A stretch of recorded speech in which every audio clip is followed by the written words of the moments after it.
my channel, guys. I'm about to show you how to make this 613 unit. I have already laid the frontal. I didn't film that part, I'm sorry, but here I'm just showing you how you lay your track after you've sewn down your frontal. Which the only thing important about sewing down your frontal is you need to make sure that your frontal is pulled, the front of the frontal is pulled over the band of the wig cap. I had to fix my camera, sorry. So you just lay the tracks from one end of the frontal to the other end.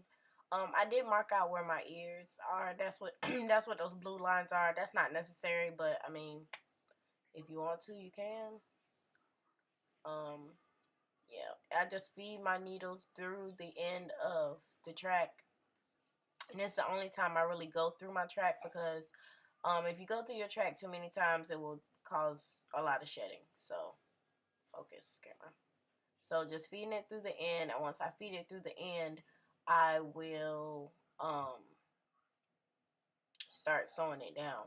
Another important thing to remember when making your units by hand is not to sew through the elastic band, just through the fabric of the cap. That's why you see me pull on it instead of just sewing, because yeah. But like I said, you just sew from end to end, and you can put a T-pin in just to hold it up and keep it straight. So that's especially good for beginners because it is, my wig head just has a mind of its own. But anyway, it makes it a whole lot easier to do so. And I just pin it once again, not piercing that elastic band. You don't want to pierce that elastic band. And I did have to take it out and redo it because I pinned it without tightening the thread.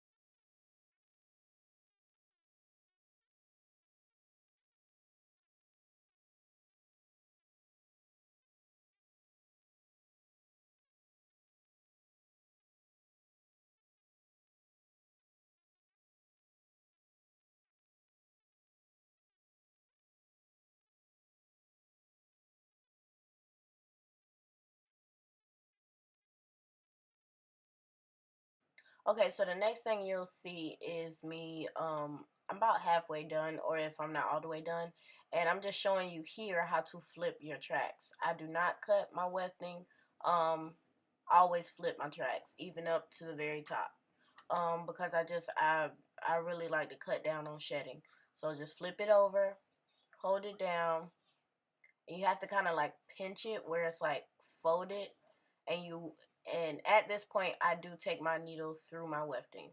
So when I start a track, when I fold over a track, or when I end a track, it's the only time I feed my needle through the actual wefting.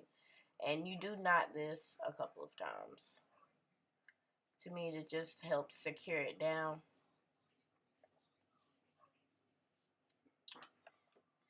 Okay, here I'm just showing you, I'm basically finishing up and closing up this unit. Once again, like I said, I do continue to fold over my tracks. A lot of people don't do that because they find it make it bulky, but for me it's fine because your hair will cover that small space.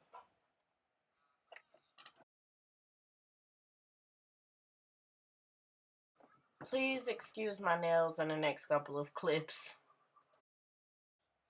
So here I'm just cutting off, showing the last little bit I have. This is the unit from the inside, and I just flip it inside out so that way that extra bit of cap you won't need that's up under your frontal, and just showing you where you cut it. I do add in combs in this wig, in this unit, just on the back, just for further security. And I just sew those down. They have two little holes on each side, so I just sew through those and make sure it's tight, and That's about it.